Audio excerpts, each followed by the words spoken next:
తండ్రి అయినటువంటి దేవుడిని ఆత్మతోనూ సత్యంతోనూ సకాలంలో ఆరాధించడానికి చేరువచ్చిన ప్రియులందరికీ శుభాలు వందనాలు తెలియజేస్తున్నాను. ప్రేమటువంటి దేవుని వల్ల దేవుని యొక్క మహాకృపను బట్టి ఆయన అనుగ్రహించినటువంటి ఆయుష్కాల దినాన్ని బట్టి నేను దేవుణ్ణి స్తుతిస్తూ కొనియాడుతూ ఆయన కుమారుని ద్వారా ఆయన మహింపరచడానికి మరొక దినాన్ని అనుగ్రహించినటువంటి తండ్రి అయినటువంటి దేవునికి మరొకసారి కృతజ్ఞతలు తెలియజేస్తూ ఉన్నాను. మనకు తెలుసు గత వారంలో ప్రారంభించినటువంటి సంఘములలోకెల్లా క్రీస్తు సంఘము ఎలా ప్రాధాన్యతను కలిగినటువంటిదిగా మనకు కనిపిస్తుంది అనేటటువంటి విషయాన్ని కొంత భాగాన్ని మనం ఆలోచన చేశాం, నేర్చుకున్నాం. అందులో భాగంగానే మనం రెండవ భాగంలోకి మనం వెళ్దాం.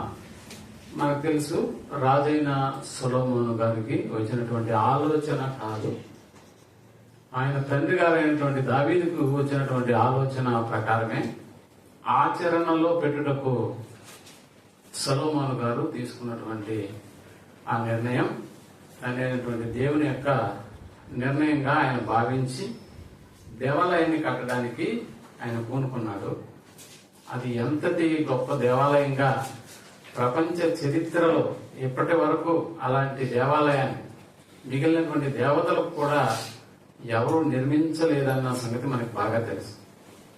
ఇకపోతే రాబోయేటటువంటి తరాలలో కూడా సొలొమోను గారు యొక్క వైభవం, ఆయనకున్నటువంటి ఆస్తి సంపద రాబోయేటటువంటి తరాల్లో కూడా ఎవరు ఆయనకు మించినటువంటి వాడుగా అటు జ్ఞానంలో కావచ్చు, ఇటు ఐశ్వర్యంలో కూడా కావచ్చు, మించినటువంటి వాళ్ళుగా ఎవరు ఉండకపోవచ్చు. ఎందుకనంటే బంగారంతోనే ఒక ఆలయాన్ని నిర్మించాడని అంటే బంగారం అనేటటువంటిది రోజు రోజుకి విలువ పెరిగిపోతుందన్న సంగతి మనకు తెలుసు. ఒకప్పుడు సొలొమోను గారికి ఉన్నటువంటి బంగారం రాబోయేటటువంటి రోజుల్లో ఆ బంగారం పెరిగినటువంటి విలువను మనం బేరీజ్ వేసుకుని చూసినప్పుడు సొలొమోను గారికి ఉన్నటువంటి ఆస్తి తాలూకు విలువ అంచెలంచెలుగా పెరిగిపోతున్న సంగతి మనకు తెలుసు. దానివల్లనే ఆ సంపదలో కూడా ఎవరు సొలొమోనుకి సాటిరారు అన్న సంగతి మనకు తెలుసు.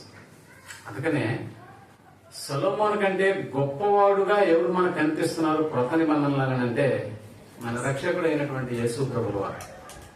సొలొమోను కంటే గొప్పవాడు ఏ విషయంలోనంటే ఆయనకున్నటువంటి జ్ఞానం విషయంలో కావచ్చు, ఆయనకున్నటువంటి సంపద విషయంలో కావచ్చు, మన రక్షకుడు అయినటువంటి యేసు ప్రభుల వారే చాలా ఎక్కువైనటువంటి వాడుగా మనకు కనిపిస్తున్నాడు. సొలొమోను కంటే ఎన్నో వందల రెట్లు గొప్పవాడుగా యేసు ప్రభుల వారు కనిపిస్తున్నారు. అలాంటి యేసు ప్రభుల వారు ఒక ఆలయాన్ని కడితే అది సొలొమోనుకు మించినదై ఉండాలి. సొలొమోను కట్టిన దేవాలయమే ఇంత గొప్పదని మనం ప్రశంసిస్తూ ఉన్నాం.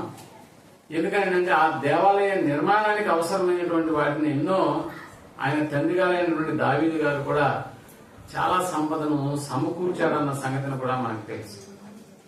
ఆయన దావీదు గారు ఎంతటి సంపదను సమకూర్చాడో గతంలో మనం చదువుకున్నాం. ఆయన ముంచుకు ఒకసారి మరొక అధ్యాయంలో ఆయన గురించి రాయబడినటువంటి మాట దినవృత్తాంతాల మొదటి గ్రంథము 22వ అధ్యాయము 14వ వచనాన్ని మనం ఆలోచించగలిగితే, దినవృత్తాంతాల మొదటి గ్రంథం 22వ అధ్యాయము 14వ వచనాన్ని మనం ఆలోచించగలిగితే, ఇదిగో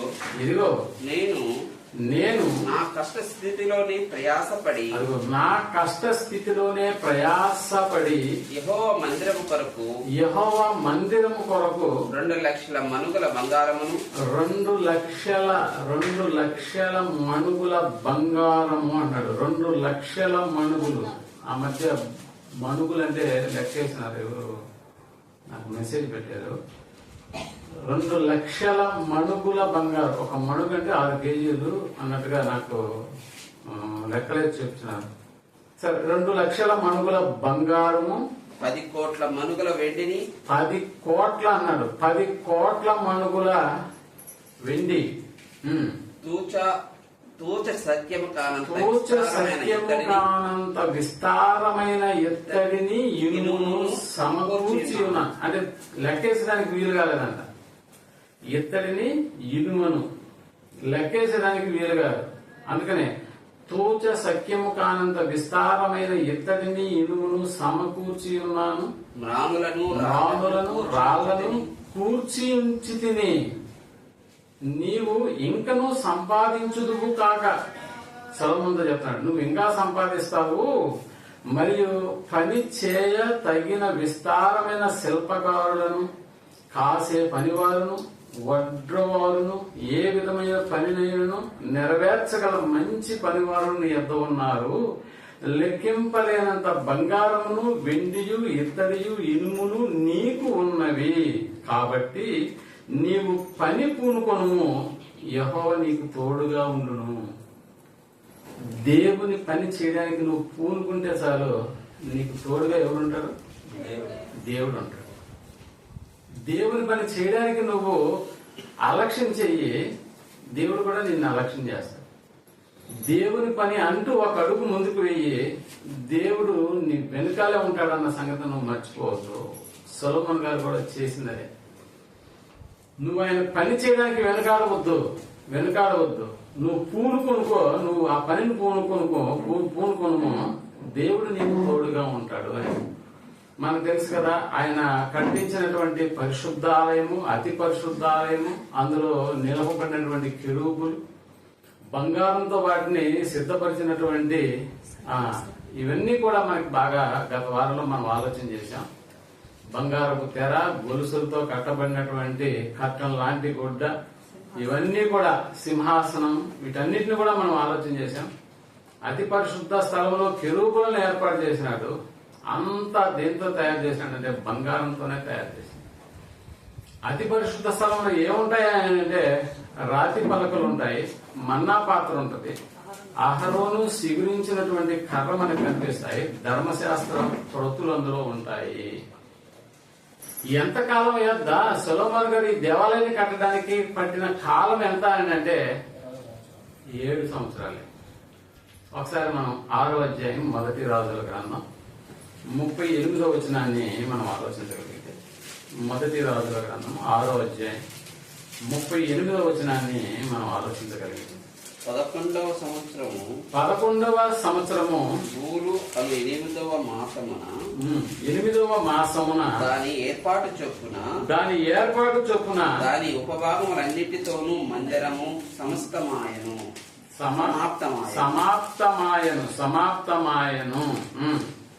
7 సంవత్సరములు సొలొమోను దానిని కట్టించుచుండెను. 7 సంవత్సరములు సొలొమోను దానిని కట్టించుచుండెను. 7 సంవత్సరములు సొలొమోను దాన్ని కట్టించుచుండెను. 7 సంవత్సరములు. సో ఇక్కడ అంత పెద్ద వైభవంతో కూడుకున్నటువంటి ఆ యొక్క మందిర నిర్మాణము 7 సంవత్సరములు అంటే చాలా అందమైనటువంటి కట్టడం లాగా ప్రపంచంలోనే పేరుకు పొందినటువంటి దేవాలయంగా సొలొమోను గారు కట్టినటువంటి దేవాలయం.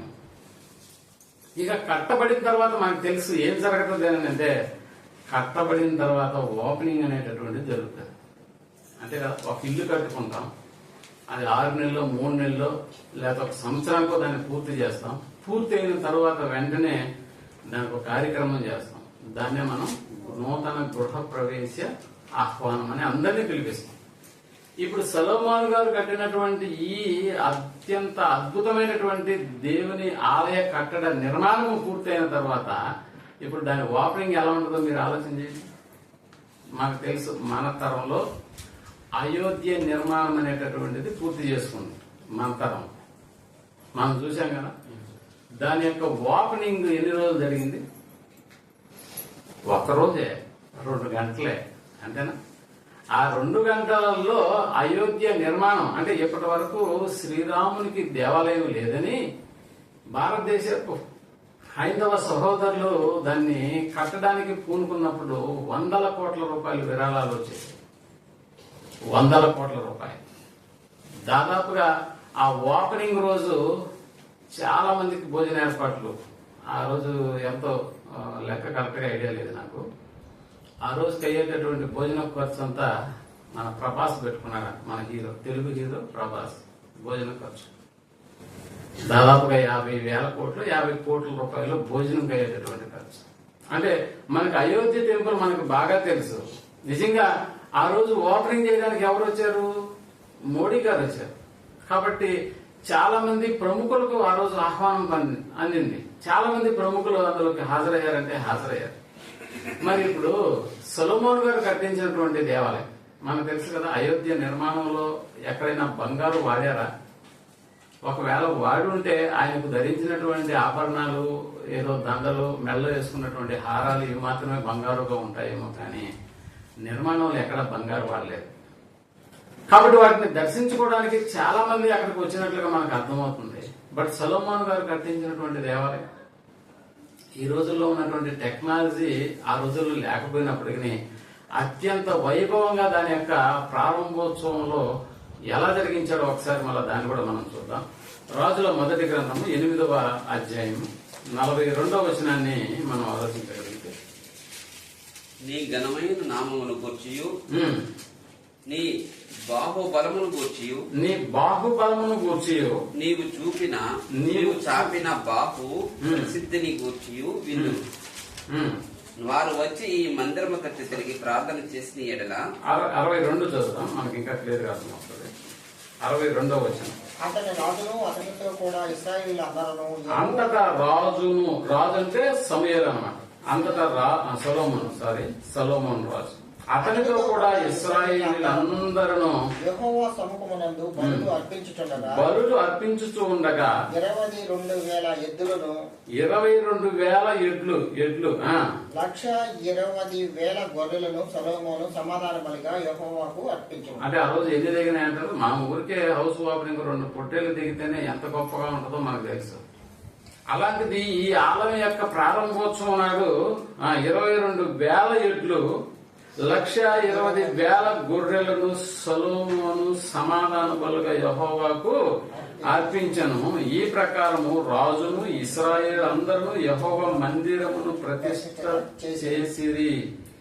ఆ దినమున యెహోవా సముఖమందున్న ఇత్తడి బలిపీఠము ఆ దహన బలులను, నైవేద్యములను, సమాధాన బలి పశువులను ప్రభువును అర్పించుటకు బహు చిన్నదై చాలకపోయేను కనుక బయట ఏర్పాటు చేసినాడు. మళ్ళా అంటే బలు ఇచ్చేదానికి ఎంత టైం పట్టి ఉంటుందో మీరు ఆలోచించండి. అంతా అయిపోయిన తర్వాత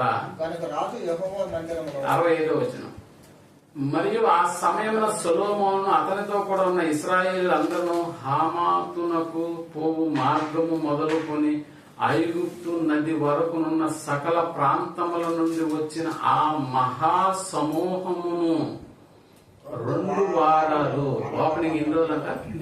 2 వారములు అనగా 14 దినములు యెహోవా సముఖమందు ఉత్సవము చేసిరి. ఒక 2 గంటల ఓపెనింగ్కే మనం అట్టహాసం అయిపోయినాము. కానీ సొలొమోను మందిరం, ఆయన నిర్మించినటువంటి మందిరము ఓపెనింగ్, దానికి అయినటువంటి బలులు అర్పించినటువంటి జంతువుల లెక్క, జరిగించినటువంటి దినాల సంఖ్య, 2 వారాలు ఓపెనింగ్ జరిగిందంటే మీరు ఆలోచించండి. చరిత్రలో ఇలాంటిది నిజంగా తర్వాత కూడా ఎప్పుడు జరిగి ఉండలేదు. ఇంతటి అట్టహాసం. అందుకని బలిపీఠం కూడా బంగారు అంటే ఇక బలులు అర్పించడానికి నిజంగా వాళ్ళు ఎంతటి ఆసక్తి చూపుకుంటారో మనం ఆలోచించేయండి. అందుకని ఏ రాజు అంటే మనకు తెలుసు, ఇలా నిర్మించబడినటువంటి సొలొమోను గారి యొక్క దేవాలయము క్రీస్తు పూర్వం 950లో మందిర నిర్మాణం పూర్తయిన తర్వాత 950 నుంచి 350 సంవత్సరాల వరకు దాని యొక్క వైభవం అలాగనే ఉండేది. 350 సంవత్సరాలు నడిచింది ఆలయం యొక్క వైభవం. అంటే సొలొమోను కట్టించినటువంటి దేవుని దేవాలయం చూసిన ప్రతి ఒక్కరు కూడా చేతులెత్తి దండం పెట్టి అక్కడికి వెళ్లి ప్రార్థన చేసుకునేటటువంటి వాళ్లే మనకు కనిపించారు ఈ 350 సంవత్సరాలు. ఆ తర్వాత ఏం జరిగిందని అంటే, ఇదిగో మిగిలినటువంటి రాజుల ఆలోచనలో పుట్టినటువంటిది ఏంటంటే, ఈ దేవాలయాన్ని పడగొట్టేసి లేకపోతే దోచుకునేస్తే అడిగేవాడు ఎవడు లేడు. దాన్ని నిర్మించినటువంటి సొలొమోను ఉన్నాడా అంటే లేడు, అప్పటికే చనిపోయినాడా. కాబట్టి తర్వాత కాలంలో వచ్చినటువంటి రాజులు ఒక 350 సంవత్సరాలు దాన్ని మొక్కారేమో కానీ, అక్కడికి వెళ్లి ప్రార్థనలు చేశారేమో కానీ ఆ తర్వాత వచ్చినటువంటి రాజుల కన్ను దాని మీద పడింది. కాబట్టి దండయాత్రలు అనేటటువంటివి మొదలైనవి.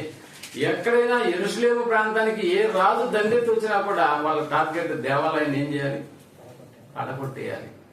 రాతి మీద రాయి లేకుండా, ఎందుకంటే రాతి మధ్యలో కూడా సిమెంట్ కాదు, తెల్ల సున్నం కాదు అక్కడ వాడింది, బంగారం. కాబట్టి ఇంకా తవ్వుకుంటూ వెళ్ళిపోతే ఇంకా ఏమన్నా దొరుకుతుందేమో అనేటటువంటి ఆలోచనతో దేవాలయాన్ని ఏం చేసినారంటే, ఏ రాజు దండెత్తుకు వచ్చినా కూడా ఏం చేస్తున్నారని అంటే పూర్తిగా ధ్వంసం చేసి దోచుకున్నోడికి దోచుకున్నంత అన్నంతగా ఏమైపోయినాయనంటే అందులో ఉన్నటువంటి పాత్రలు కూడా, బంగారు పాత్రలు కూడా, మనకు తెలుసు కదా దేవాలయం అన్నాక పాత్రలు ఉంటాయంటే ఉంటాయి.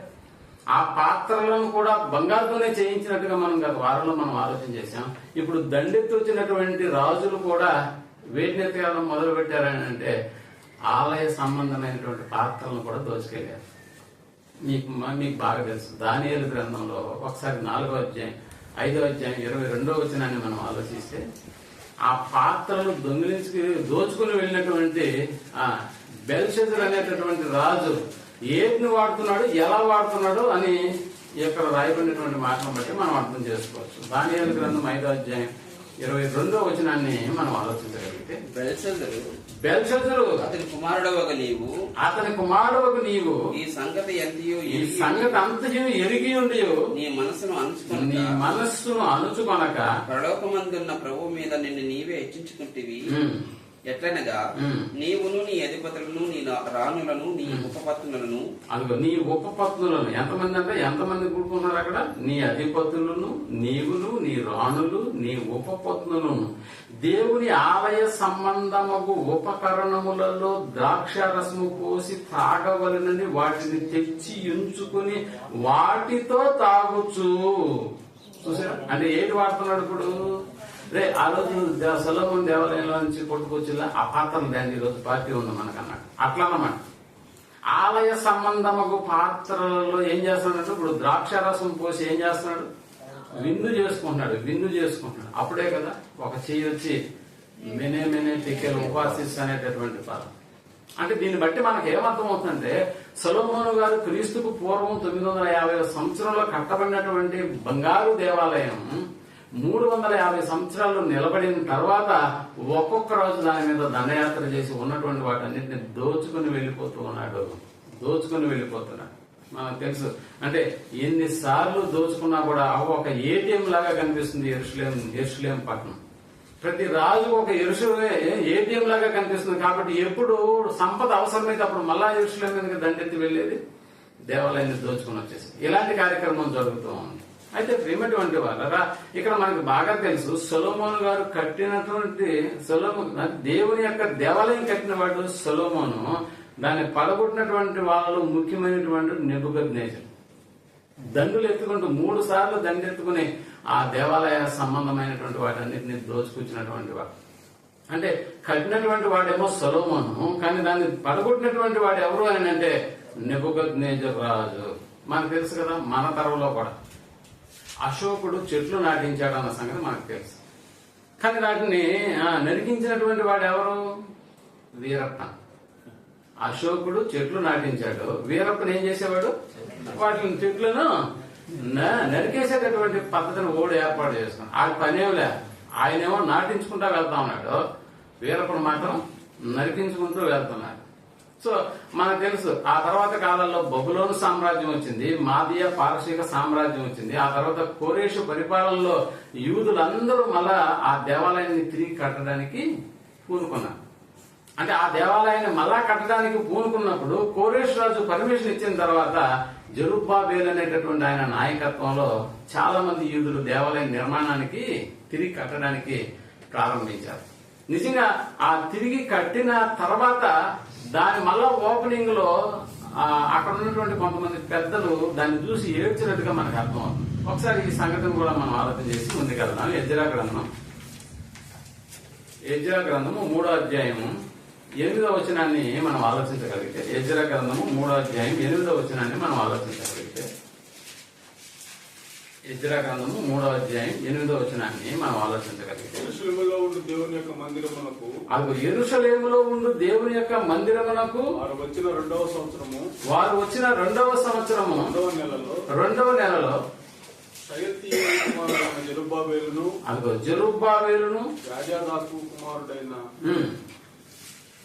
యేషువాను ఉమ్, చెరలో నుండి విడిపించి యెరూషలేమునకు వచ్చిన వారందరూ ఉమ్. ఆ పని ఆరంభించి ఆ పని ఆరంభించి 20 సంవత్సరములు మొదలుకొని పై ఈడు గల ఆ, లేవీయులను ఉమ్. యెహోవా మందిరం యొక్క పనికి నిర్ణయించింది. అది పనికి నిర్ణయించుకున్నారు. యేషువాయు అతని కుమారులను అతని సహోదరులను కందియేలును అతని కుమారులను రైట్. ఇక్కడ మళ్ళా ఆయన నాయకత్వంలో దాన్ని నిర్మించారు. నిర్మించి మళ్ళా దాని ఓపెనింగ్ అప్పుడు 12వ వచనం చూద్దాం. 3వ అధ్యాయం 12వ వచనం అదే యెజ్రా గ్రంథంలో మునుపటి మందిరమును సూచన యాజకులలోని లేవీయులు ఒకరు చదవండి. 12వ వచనం మాత్రమే చదవండి. మునుపటి మందిరమును మునుపటి మందిరం అంటే సొలొమోను గారు కట్టించిన మందిరం. మునుపటి మందిరమును సూచన యాజకులలోను లేవీయులలోను కుటుంబ ప్రధానులలోను వృద్ధులైన అనేకులు ఇప్పుడు వేయబడిన ఈ మందిరము యొక్క పునాది అది ఇప్పుడు వేయబడిన పునాది అంటే ఇప్పుడు వేయబడిన పునాది అప్పుడు వేయబడిన పునాది యెజ్రా కాలంలో నేను చెప్పాను. ఇప్పుడు అంటే యెజ్రా కాలంలో వేయబడిన పునాది అప్పుడు వేయబడిన పునాదిని వాళ్ళు తలంచుకుని ఏం చేసినారంటే గొప్ప శబ్దంతో అది ఏడ్చారని. అదే అప్పుడు సొలొమోను గారు కట్టించినటువంటి వైభవం ఎలా ఉండింది, ఆ ఓపెనింగ్ ఎలా ఉండింది, ఆ పునాది రాయి ఆలయాన్ని కట్టింపక మునుపు అవసరమైనటువంటి ఎన్నో ఉపకరణాలు ఆయన సేకరించినటువంటి విధానాన్ని తలుచుకుని వీళ్ళు ఏం చేశారని అంటే నేడు జరుగుతున్నటువంటి ఈ దేవాలయ నిర్మాణం మరలా పునర్నిర్మాణం చేసినప్పుడు దీన్ని కంపేర్ చేసుకున్నప్పుడు వాళ్ళ ఆనందం రాలా, ఏడుపు వచ్చిందంట. అంటే దాని వైభవం ఎక్కడా, ఇప్పుడు జరుగుతున్నటువంటి దీని వైభవం ఎక్కడా అనేటటువంటి. అంటే ఆ తర్వాత కాలంలో కూడా మళ్ళా పూర్తిగా ధ్వంసం చేసినారా అని అంటే అవును, చాలా మంది ధ్వంసం చేసినట్టుగా మనకు అర్థమవుతుంది. అందుకని 2వ మందిరం స్థానంలో కూడా అది జెరుబ్బాబెలు నాయకత్వంలో మళ్ళా మందిర నిర్మాణం స్టార్ట్ అయింది. ఆ తర్వాత క్రీస్తుకు పూర్వం 169వ సంవత్సరంలో మళ్ళా దాన్ని మళ్ళా పడగొట్టడం జరిగింది. గ్రీకు సామ్రాజ్యం అనేటటువంటి కాలంలో దేవాలయాన్ని ఏం చేసినారని అంటే పందిని తీసుకొచ్చి అక్కడ ఏం చేసినారంటే బలులు అర్పించారు. కాబట్టి ఆలయ అపవిత్రత చేయబడింది. కాబట్టి మళ్ళా అలా క్రీస్తు కాలానికి వచ్చేసేటప్పటికి ఏం జరిగింది అని అంటే మరలా అక్కడ మరమ్మతులు చేయడం అనేటటువంటిది స్టార్ట్ అయింది. ఎవరి కాలంలో దేవాలయం యొక్క మరమ్మతులు జరగడం ప్రారంభమైందంటే మహాహేరోద్ అనేటటువంటి రాజు కాలం. మనకు తెలుసు ఆ హేరోదు ఎవరో కాదు, యేసు ప్రభుల వారు పుట్టినప్పుడు రాజుగా పుట్టినవాడు ఎక్కడాని జ్ఞానులు వెళ్లి ఎవరిని అడుగుతారు అని అంటే హేరోదుని అడుగుతారు. ఆ హేరోదు కాలంలో నిజంగా హేరోదు ఏం చేసేవాడు అని అంటే యేసు ప్రభుల వారు పుట్టుక సమయంలో ఆయన రాజుగా ఉన్నటువంటి దినాల్లో అక్కడ ఏం జరిగించాడో మనకి బాగా అర్థం చేసుకుంటే దేవాలయాన్ని అప్పుడప్పుడు యూదులను సంతోష పెట్టడానికి అప్పుడప్పుడు పూత పనులు చేయించేవాడు.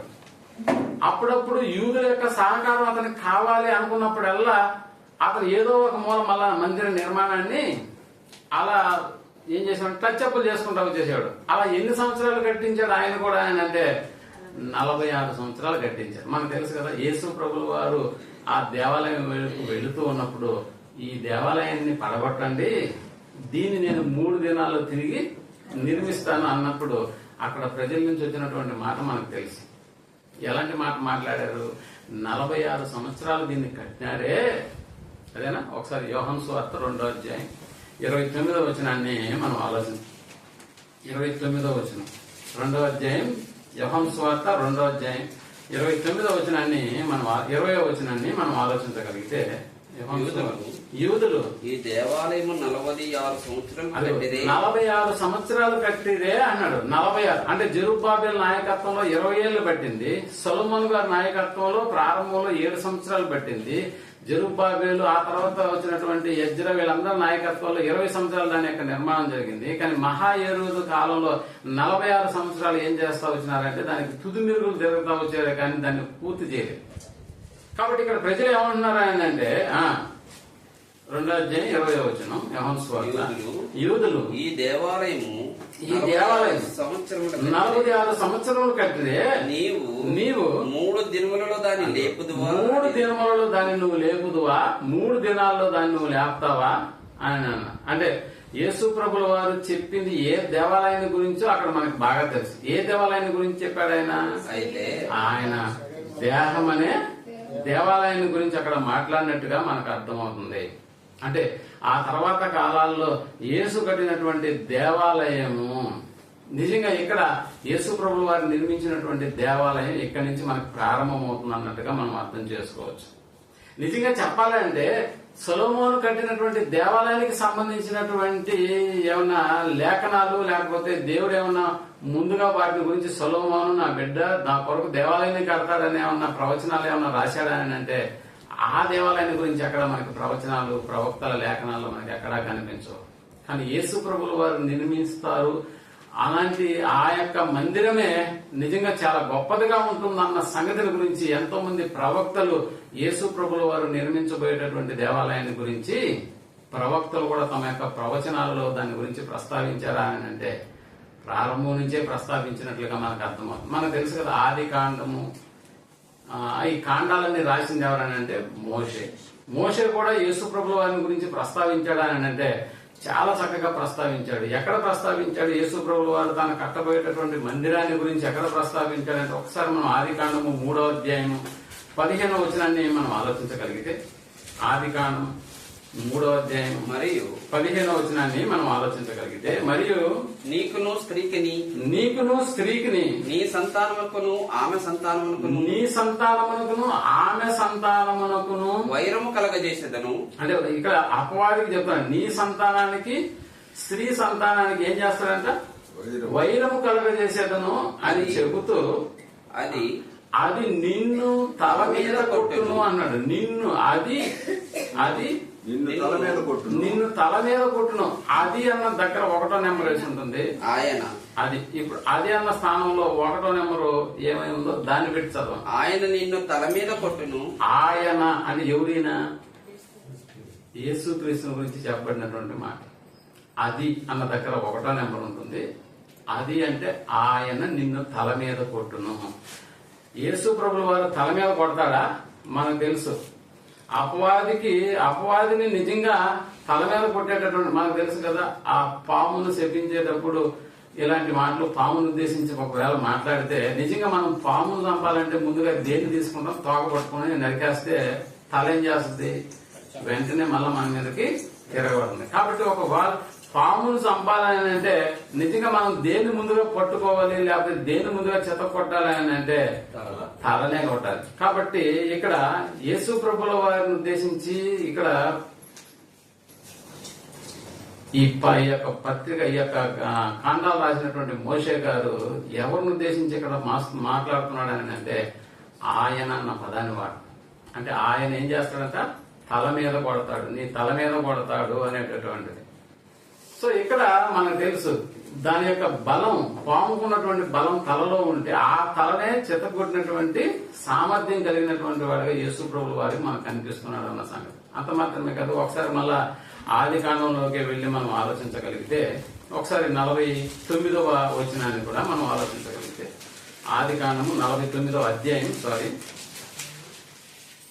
8వ వచనాన్ని కూడా మనం ఆలోచించగలిగితే ఆది కాండము 49వ అధ్యాయము 8వ వచనాన్ని ఇక్కడ తన తండ్రి అయినటువంటి యాకోబు 12 మంది కుమారులను పిలిచి ఒక్కొక్క కుమారుని గురించి మాట్లాడుతూ యోధా దగ్గరకు వచ్చేసేటప్పటికి ఎలాంటి మాట మాట్లాడు. యోధా అంటే మనకి ఇక్కడ అర్థమయ్యేటటువంటిది యోధా గోత్రపు సింహము. అంటే ఆ గోత్రంలో నుంచి రాబోయేటటువంటి యేసు ప్రభుల వారిని ఉద్దేశించి ఇక్కడ యాకోబు గారు ప్రస్తావిస్తున్నట్టుగా మనకు అర్థమవుతుంది. 8వ వచనం యోధా నీ సహోదరులు నిన్ను స్తుతించెదరు. నీ చెయ్యి నీ శత్రువుల మెడ మీద ఉండును. నీ తండ్రి కుమారులు నీ ఎదుట సాగిలపడుదురు. యూదా కొదమ సింహము నా కుమారుడా నీవు పట్టిన దానిని తిని వచ్చితివి. సింహము వలెను గర్జించుచు ఆడు సింహము వలెను అతని కాళ్ళు ముడుచుకొని పట్టుకొను. అతన్ని లేపువాడెవడు? షిలోహు వచ్చు వరకు అన్న దగ్గర మళ్ళీ 1వ నెంబర్ ఉంటుంది. షిలోహు వచ్చు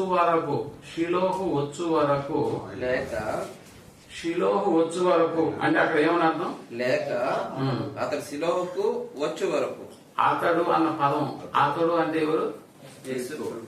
యేసు ప్రభు వారి గురించి మాట్లాడు. అతడు షిలోహుకు వచ్చు వరకు అంటే యెరూషలేముకు వచ్చు వరకు యూదా యొద్ద నుండి దండము తొలగదు, అతని కాళ్ళ మధ్య నుండి రాజదండము తొలగదు, ప్రజలు అతనికి విధేయులైయుందురు. యేసుక్రీస్తు వారు షిలోహుకు వచ్చు అది వరకు షిలో అంటే అప్పుడు ఇంకా రాలేదా? ఆది కాండం ఎక్కడ, మత్తయి సువార్త ఎక్కడ? అప్పటి వరకు ఎలా ఉండదు? రాజదండము. నిజంగా ఆయన పరిపాలనలోకి వచ్చేటటువంటి పరిస్థితిని గురించి ముందుగానే ఆది కాండంలోనే తండ్రి అయినటువంటి దేవుడు దీని గురించి ప్రస్తావించాడని అంటే అవును. అందుకని ప్రియమైనటువంటి వాళ్ళరా, యేసు ప్రభుల వారి ద్వారా నిర్మించబడబోయేటటువంటి దేవాలయము సొలొమోను కంటే గొప్పవాడైనటువంటి యేసు ప్రభుల వారు ఎలా నిర్మిస్తున్నాడన్న సంగతిని గురించి మనం ఆలోచన చేస్తే, ఇందాక సోదరులు మనకు చదివినటువంటి లేఖన భాగం ఎఫెసీయులకు రాసిన పత్రిక 2వ అధ్యాయం 20వ వచనాన్ని మనం ఆలోచించగలిగితే, యేసు ప్రభుల వారు నిర్మించబోయేటటువంటి దానికి సంబంధించినటువంటి ఆ దేవాలయానికి సంబంధించినటువంటి ప్రవక్తల యొక్క ప్రవచనాల్లో కూడా ఈ సంఘాన్ని గురించి లేకపోతే ఈ మందిరాన్ని గురించి ప్రస్తావించడం జరుగుతుంది. దీన్ని చదివే ముందు ఒకసారి మనం దానియేలు గ్రంథంలోకి వెళ్లి 2వ అధ్యాయం 44 దానియేలు గారు కూడా ఎలాంటి ప్రవచనాన్ని ఆ సంఘాన్ని గురించి ఆ రాజ్యాన్ని గురించి మాట్లాడుతున్నాడు అన్న సంగతి మనకు అర్థమవుతుంది. ఒకసారి మనం దాన్ని చూసి కూడా వెళ్ళిపోదు. 2వ అధ్యాయం 44వ వచనం దానియేలు గ్రంథంలో ఈ సంగతి రాయబడి ఉంటుంది. ఆ రాజుల కాలంలో అన్న పదం మనకు కనిపిస్తుంది చూడండి. 2వ అధ్యాయం 44వ వచనం దానియేలు గ్రంథం. ఆ రాజుల కాలములలో పరలోకమందున్న దేవుడు ఒక రాజ్యము స్థాపించును. ఒక రాజ్యము అన్నాడు. రాజ్యము అన్న సంఘానికి ఉన్నటువంటి పర్యాయ పదాలు మీకు తెలుసు కదా.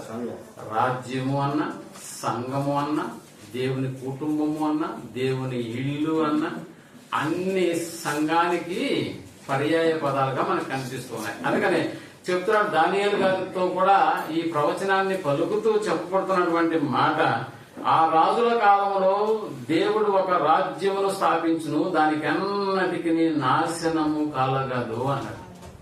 సొలొమోను గారు కట్టించినటువంటి మందిరము నాశనమైందా లేదా?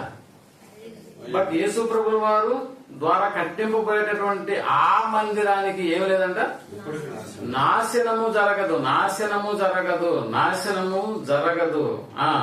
ఆ రాజ్యము దాన్ని పొందిన వారికి గాక మరెవరికి చెందదు. అది ముందు చెప్పిన రాజ్యములన్నిటినీ పగులగొట్టి నిర్మూలము చేయును, కాని అది యుగ యుగముల వరకు నిలుచును అనుందా?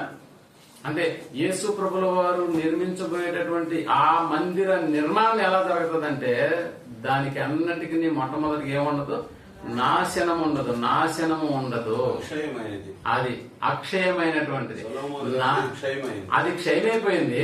మిగతా రాజులు దాన్ని వచ్చి ఏం చేశారంటే పడగొట్టేశారు. బట్ యేసు ప్రభుల వారు నిర్మించబోయేటటువంటి ఆ రాజ్యం అనేటటువంటి ఆ మందిర నిర్మాణము ఎలా ఉండబోతుందని దానియేలు గారు ప్రకటిస్తున్నారంటే దానికి అన్నిటికీ నాశనము ఉండదు. అది యుగ యుగములు నిలుస్తుందా అంటే సొలొమోను గారి దేవాలయం 350 సంవత్సరాలు మాత్రమే నిలిచింది. బట్ యేసు ప్రభువు వారు స్థాపించబోయే రాజ్యము లేకపోతే మందిరము లేకపోతే సంఘము యుగ యుగము. ఇప్పుడు చెప్పండి, యుగ యుగములు నిలిచేదాన్ని కట్టేవాడు గొప్పవాడా, 350 సంవత్సరాలు పడగొట్టబడినటువంటి దేవాలయాన్ని నిర్మించిన సొలొమోను గొప్పవాడా? యుగ యుగములు నిలిచేటటువంటి మందిర నిర్మాణాన్ని కట్టడానికి పూనుకున్నటువంటి యేసు ప్రభుల వారే అది నిలిచేటటువంటి స్థితిని దాన్ని ప్రారంభం నుంచి ఆయన ప్రారంభించాడు. మనకు తెలుసు ఎందుకయ్యా రాజులు సొలొమోను మందిరాన్ని కూల్చేసినారు, దోచుకున్నారు అని అంటే అక్కడ రాయి మధ్య బంగారు పెట్టాడు. కానీ యేసు ప్రభుల వారు నిర్మించబోయేటటువంటి ఈ మందిర నిర్మాణంలో దేనిని వాడాడు అని అంటే యుగ యుగములు నిలబడేటటువంటి ఈ రాజ్యము, ఈ మందిరము, ఈ సంఘము దేంతో ప్రారంభించాడో తెలుసా మీకు? ఒకసారి మనం చదువుకున్నటువంటి ఎఫెసీయులకు రాసిన పత్రిక 2వ అధ్యాయం 20వ వచనాన్ని మనం క్రీస్తు యేసే అన్నాడు. క్రీస్తు యేసే ముఖ్యమైన మూలరాయి. మనకు తెలుసు కదా, ఏదైనా ఒక బిల్డింగ్ నిర్మాణానికి ముఖ్యంగా మనం ఏం చేస్తామంటే ఓ ప్రథమమైనటువంటి మూలరాయిని తీసుకొని దాన్ని మనం ప్రార్థన చేసి అది బేల్దారికి అందిస్తే అతను దాన్ని ప్రారంభపు రాయిగా దానికి పూజ మనం ఇస్తే ప్రార్థన చేసేస్తాం. బట్ హైందవ సోదరులు ఇస్తే ఒక 9 రాళ్లకు వాళ్ళు ఏం చేస్తారంటే పూజలు చేసి కుంకుమ పసుపు అన్నిటినీ వాటికి అలంకరించి ఆ తర్వాత అక్కడి నుంచి వాళ్ళు మొదలు పెడతారు. కానీ ఇక్కడ యేసు ప్రభుల వారు కట్టబోయేటటువంటి మందిర నిర్మాణము దేంతో ప్రారంభించాడు ఆయన అంటే, ఇదిగో ముఖ్యమైన మూలరాయి ఎవరు ఆయన అంటే యేసు ప్రభుల వారే ముఖ్యమైన మూలరాయి. అపోస్తులను ప్రవక్తలను వేసిన పునాది రాయి మీద మీరు కట్టబడి ఉన్నారు. ఇప్పుడు పునాది ఎవరు అని అంటే ముఖ్యమైన మూలరాయిగా ఎవరున్నారంటే యేసు ప్రభుల వారు ఉన్నారు. మనకు తెలుసు కదా, సొలొమోను కట్టించినటువంటి ముఖ్యమైన మూలరాయి రాయే ఉందా, మనిషి ఏమైనా ఉన్నారా? అక్కడ రాయితో నిర్మించాడు. కాబట్టి 350 సంవత్సరాల తర్వాత అది ఏమైపోయిందని అంటే కోల్చవేయబడింది. కానీ ఇక్కడ నిర్మాణం దేంతో ప్రారంభించాడు అని అంటే, ఇదిగో ముఖ్యమైన మూలరాయిగా యేసు ప్రభుల వారే ఉన్నారన్న సంగతి మనకు అర్థమవుతుంది కదా. సంఘములలోకెల్లా క్రీస్తు సంఘం ఎలా ప్రాధాన్యత కలిగినటువంటిదిగా మనం చూస్తున్నామని అంటే, మనకు తెలుసు నేడు సంఘాలు అనేటటువంటివి చాలా పేర్లతో ఈనాడు క్రైస్తవ సమాజంలోకి వచ్చేసాయి. ఒకసారి ఉదాహరణకి షిలోహు ప్రార్థనా మందిరము, లేకపోతే బెరాకా ప్రార్థనా మందిరము, లేకపోతే బ్యాప్టిస్టు ప్రార్థనా మందిరము, బేతేలు ప్రార్థనా మందిరం, ఇంకా పెంతుకోస్తు ప్రార్థనా మందిరం, ఇంకా బ్యాప్టిస్టు చెప్పేశాము, లూథరన్ ప్రార్థనా మందిరం ఉందా, లూథరన్ చర్చ్, విశ్వాసుల ప్రార్థనా మందిరం, హోసన్నా ప్రార్థనా మందిరాలు ఉన్నాయా? అంటే నేనేం చెప్తున్నానంటే, అంటే ఏ వ్యక్తి పేర్లు పెట్టారో ఆ వ్యక్తి ఏమన్నా ముఖ్యమైన మూలరాయిగా ఉన్నాడు అందులో? లేదు. ఒకవేళ బ్యాప్టిస్టు స్థానిక సంఘం అని ఒకవేళ మనం అనుకుంటే, బ్యాప్టిస్ట్ అనేటటువంటిది బాప్టిసానికి సంబంధించినటువంటి పేరు, పెంతుకోస్తు ప్రార్థనా మందిరం అంటే పెంతుకోస్తు అనే పండుగకు సంబంధించినటువంటి పేరుగా మనకు కనిపిస్తుంది. కానీ ఇక్కడ యేసు ప్రభులు వారు చెప్తున్నటువంటి మాట ఏంటి? ముఖ్యమైన మూలరాయి ఎవరున్నా? యేసు ప్రభులు వారే ఉన్నారు. ముఖ్యమైన మూలరాయి. నిజంగా ఈ ఆలయ నిర్మాణము, ఈ మందిరం అనేటటువంటిది ఎవరితో ప్రారంభమైంది అని అంటే, ఇదిగో యేసు ప్రభుల వారితో ప్రారంభమైంది. అసలు నిజంగా చెప్పాలంటే అందుకని యేసు ప్రభుల వారే తాను బ్రతికున్నప్పుడు పేతురు గారితో మాట్లాడుతూ ఎలాంటి మాట మాట్లాడుతున్నాడు ఒకసారి మనం మత్తయి రాసిన సువార్త 16వ అధ్యాయం 18వ వచనాన్ని కూడా మనం ఆలోచించగలిగితే, మత్తయి రాసిన సువార్త 16వ అధ్యాయం 18వ వచనాన్ని మనము ఆలోచించగలిగితే, మరియు నీవు పేతురువు ఈ బండ మీద నా చెప్పండి గట్టిగా, సంఘమును కట్టుదును. ఏ సంఘమున? నా సంఘమును నా అంటే ఇక్కడ ఎవరు? క్రీస్తే చెప్తున్నాడు. నా సంఘాన్ని కడతాను, నా సంఘాన్ని కడతాను, నా సంఘాన్ని కడతాను అని అన్నాడు. నా సంఘానికి నేను ఎవరో ఇచ్చిన రాయిని తీసుకొచ్చి ఇక్కడ పెట్టట్లేదు, నేనే రాయిగా ఉండబోతున్నాను అన్నాడు. నేనే రాయిగా ఉండబోతున్నాను. దీని గురించి కూడా యెషయా గారు కూడా ఏమని ప్రకటించారో, ఏమని దాని గురించి ప్రస్తావన చేశారు. ఒకసారి యెషయా గ్రంథంలోకి వెళ్లి 28వ అధ్యాయము 16వ వచనాన్ని మనం ఆలోచించగలిగితే, ప్రవక్త అయినటువంటి యెషయా కూడా దీని గురించి ప్రస్తావన చేస్తూ 28వ అధ్యాయము 16వ వచనాన్ని మనం ప్రభువు యెహోవా ఇలాగూ సెలవిచ్చుచున్నాడు, సియోనులో పునాదిగా రాతిని వేసివాడు నేనే. అదిగో సియోనులో పునాదిగా రాతిని వేసిన వాడును నేనే. అది పరిశోధింపబడిన రాయి, అమూల్యమైన తలరాయి, స్థిరమైన పునాది అయిన మూలరాయి ఉన్నది. అది బహు స్థిరమైన పునాది అయిన మూలరాయి ఉన్నది. విశ్వసించువాడు కలవరపడడు అని అంటే ముఖ్యమైన మూలరాయి ఎవరై ఉన్నారు ఇక్కడ అని అంటే, ఇదిగో యేసు ప్రభుల వారే ముఖ్యమైనటువంటి మూలరాయిగా ఉన్నాడు. నిజంగా చెప్పాలంటే సొలొమోను గారు తాను కట్టించినటువంటి మందిరానికి తన ప్రాణాన్ని ఏమైనా ఇచ్చాడండి? కానీ యేసు ప్రభుల వారు తన సంఘానికి ఏమి ఇచ్చాడు? ప్రాణాన్ని ఇచ్చాడు. ప్రాణం ఇచ్చి ప్రతి వంశములోను ప్రతి జనంలోను ఏం చేశాడంట? మనుష్యులను కొని అన్న పదాన్ని వాడుతున్నాడు.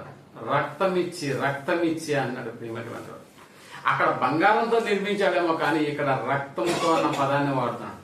అందులో క్రీస్తు పిలిప్పులో ఉన్నటువంటి క్రీస్తు మందిరము, కొరింథీలో ఉన్నటువంటి క్రీస్తు మందిరము, ఎఫెసులో ఉన్నటువంటి క్రీస్తు మందిరం అన్నటువంటి పదాలు మనకు వినిపిస్తాయే తప్ప, అందుకనే ప్రియమైనటువంటి వాళ్ళరా యేసు ప్రభుల వారు కూడా ఈ పునాది రాయి ఎక్కడ వేసినాడు అని అంటే, ఏదో మళ్ళా ప్రపంచంలో మరొక దేశంలో వేయలేదు ఈయన. ఎక్కడైతే యెరూషలేం అనేటటువంటి పట్టణంలో సొలొమోను గారు కట్టించినటువంటి దేవాలయ నిర్మాణం జరిగిందో అదే యెరూషలేం పట్టణంలోని యేసు ప్రభులు వారు ఏం చేశారు, మరొక మందిరానికి పునాది రాయిగా తానే మూలరాయి అన్న సంగతి మనం జ్ఞాపకం చేస్తాం. ఒకసారి హెబ్రీలకు రాసిన పత్రిక 12వ అధ్యాయము 22వ వచనాన్ని మనం ఆలోచించగలిగితే, హెబ్రీలకు రాసిన పత్రిక 12వ అధ్యాయము 22వ వచనాన్ని మనం ఆలోచించగలిగితే, 22వ వచనాన్ని, ఇప్పుడైతే సియోనను కొండకును జీవము గల దేవుని పట్టణమునకు అనగా అన్నాడు.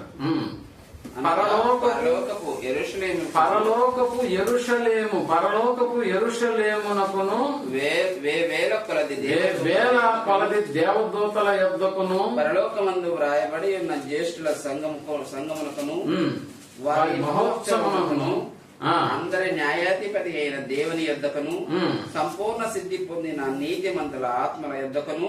రైట్, ఇక్కడ మనం ఆలోచించుకుంటే ఇది పరలోకమందు రాయబడినటువంటి జ్యేష్ఠుల సంఘము, నూతన యెరూషలేము. అంటే పాతది వచ్చి ఇప్పుడు కొత్తదిగా మారిపోతుంది. ఇది నూతన యెరూషలేము. దీనికి పునాది ఎవరు అని అంటే యేసు ప్రభుల వారు.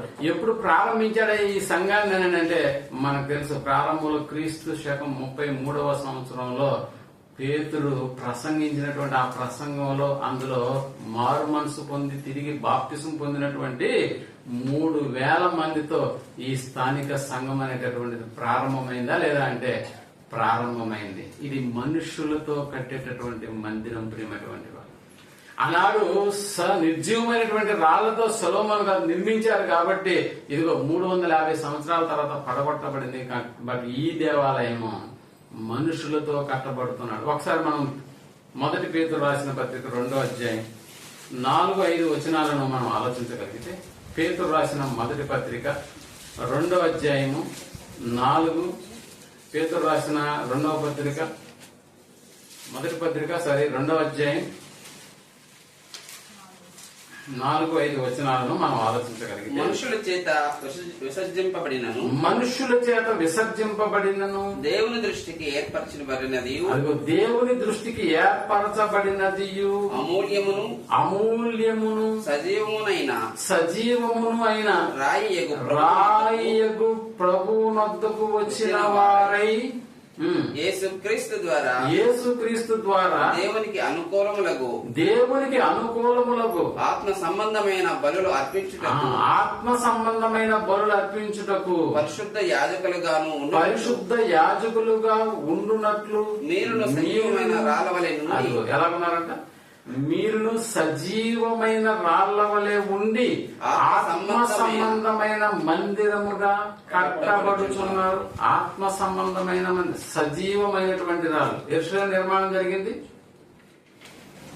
నిర్జీవమైన రాళ్లతో జరిగింది. ఇప్పుడు అర్థమవుతా, నిర్జీవమైన రాళ్లతో యెరూషలేము తన దేవాలయాన్ని నిర్మించాడు. కాబట్టి రాజులు దాన్ని ఏం చేశారంటే పడగొట్టేశారు. కాబట్టి యేసు ప్రభుల వారు కడుతున్నటువంటి ఈ మందిర నిర్మాణం దేంతో జరుగుతుందని అంటే, ఇదిగో ప్రారంభంలో మూలరాయి యేసు ప్రభుల వారే. ఆయనే తన గురించి చెప్తున్నాడు, ఈ బండ మీద నా సంఘాన్ని కడతానని చెప్తున్నాడు. క్రీస్తు తన సంఘాన్ని నిర్మిస్తున్నాడు. ఎవరితో నిర్మిస్తున్నాడు అని అంటే, ఇదిగో సజీవులమైనటువంటి మనతో. అందులో నువ్వు నేను కూడా ఎలా ఉన్నామని అంటే ఒక సజీవమైనటువంటి రాళ్ళు. సొలొమోను కట్టించినటువంటి ఆ మందిర నిర్మాణం అంత వైభవంగా ఉంటే ఇప్పుడు సజీవమైనటువంటి రాళ్లతో క్రీస్తు ప్రభుల వారు కడుతున్నటువంటి ఈ మందిర నిర్మాణం. అందుకనే సజీవమైనటువంటి రాళ్లు మొదటి శతాబ్దపు కాలం నుంచి ఇప్పటి వరకు దీని సంఖ్య, రాళ్ల సంఖ్య పెరుగుతుందా తగ్గుతుందా? దినము పెరుగుతుంది. దినము ఈ రాళ్ల సంఖ్య పెరుగుతుంది. కాబట్టి కట్టడం ఎంత పద్ధతిగా నిర్మాణం 33వ సంవత్సరం నుంచి ఇప్పటి వరకు మనం ఎంచుకుంటే ఎంత మంది ఈ సజీవమైనటువంటి రాళ్లతో ఈ మందిర నిర్మాణం జరుగుతుంది. అందుకనే దీనిని ఎవరూ పడగొట్టలేరు. దీనికి అన్నిటికీ నాశనం అనేటటువంటిది ఉండదు. అంత్య దినములలో అన్న పదాన్ని వాడుతున్నాడు దానియేలు గారు. అంత్య దినములలో దేవుడు ఒక రాజ్యమును స్థాపించును, దానికి అన్నిటికీ ఏముండదంట, నాశనము ఉండదు. యుగ యుగములు ఏముంటదంట, దానికి యుగ యుగములు దానికి ఏమంటారు అంటే అది నిలుస్తుంది అని అన్నాడు. దానికి ఎన్నటికి నాశనము కలదు. సొలొమోను కట్టినటువంటి దేవాలయం ఏమైపోయింది అని అంటే ఇదిగో సొలొమోను కట్టినటువంటి దేవాలయం కూలిపోయింది. సొలొమోను కంటే గొప్పవాడైన యేసుప్రభువు వారు కట్టిన దేవాలయం దినం ఏమవుతుంది? పెరుగుతూ ఉంది. దినము పెరుగుతూ ఉంది. ఆయన పుట్టుకలో కూడా ఒకసారి దేవదూత వాడినటువంటి పదాన్ని మనం ఆలోచన చేస్తే యేసుప్రభువు వారి పుట్టుకలు ఈ లోకానికి వచ్చేటప్పుడు ఒకసారి లూకా రాసిన సువార్త 1వ అధ్యాయం 33వ వచనాన్ని మనం ఆలోచించగలిగితే, లూకా రాసిన సువార్త 1వ అధ్యాయం 33వ వచనాన్ని మనం ఆలోచించగలిగితే, ఆయన యాకోబు వంశస్థులను యుగ యుగములు ఏలును, ఆయన రాజ్యం అంతము లేనిదయుండును. ఆయన రాజ్యానికి ఏముండదంట అంటే క్రీస్తు రాజ్యానికి అంతం ఉండదు. ఇక్కడ క్రీస్తు రాజ్యం అన్నా క్రీస్తు సంఘమన్నా ఒక్కటే పదాలు అన్న సంగతి మనం జ్ఞాపకం. అంటే నాశనం అయిపోయేటటువంటి సంఘాల్లో చాలా మంది నిర్జీవమైనటువంటి రాళ్ళుగా ఉన్నారు. కానీ ఇది నాశనం లేనటువంటి రాజ్యం క్రీస్తు రాజ్యం. అనగా క్రీస్తు తన స్వరక్తం ఇచ్చి సంపాదించిన తన సంఘం అనేటటువంటి పదాన్ని వాడుతున్నాడు ప్రియమైనటువంటి వాళ్ళు. అందుకనే పునాది యేసు ప్రభుల వారే, ఎవరూ దీన్ని కొట్టలేదు. అంతకు ముందున్నటువంటి రాజ్యాలన్నింటినీ ఈ రాజ్యం ఏం చేస్తాడంట? తునాతునకలు చేసేస్తుంది అని అన్నాడు. అంతకుముందు గ్రీకు, మారదీయ, పారసీక, బబులోను సామ్రాజ్యాలన్నింటినీ క్రీస్తు రాజ్యము చేంజ్ చేసింది అని అంటే అన్నిటినీ పడగొట్టేసింది ప్రియమైనటువంటి వాళ్ళు. ఇప్పటికీ మనం ప్రపంచ జనాభాలో ఎవరయ్యా ఎక్కువగా ఉన్నటువంటి శాతం ఎవరిదేనంటే అది క్రైస్తవులదే అయి ఉంది. కాబట్టి యేసు ప్రభుల వారు తన స్వరక్తం ఇచ్చి సంపాదించినటువంటి సంఘము ప్రియమైనటువంటి వాళ్ళరా, అది ఆ సంఘానికి ఆయన శిరస్సుగా ఉన్నాడన్న సంగతి మనకు బాగా తెలుసు ప్రియమైనటువంటి వాళ్ళు. అందుకని ఆయన యొక్క ఆలయాన్ని గురించి మాట్లాడుతూ ఒకసారి కొరింథీయులకు రాసిన 1వ పత్రిక 3వ అధ్యాయము 16వ వచనాన్ని మనం ఆలోచించగలిగితే, కొరింథీయులకు రాసిన 1వ పత్రిక 3వ అధ్యాయము 16వ వచనాన్ని మనం ఆలోచించగలిగితే, మీరు దేవుని ఆలయమై ఉన్నారని అన్నాడు. మీరు దేవుని ఆలయము. ఒకప్పుడు సొలొమోను గారు కట్టించింది కూడా దేవుని ఆలయమే, అంతే కదా.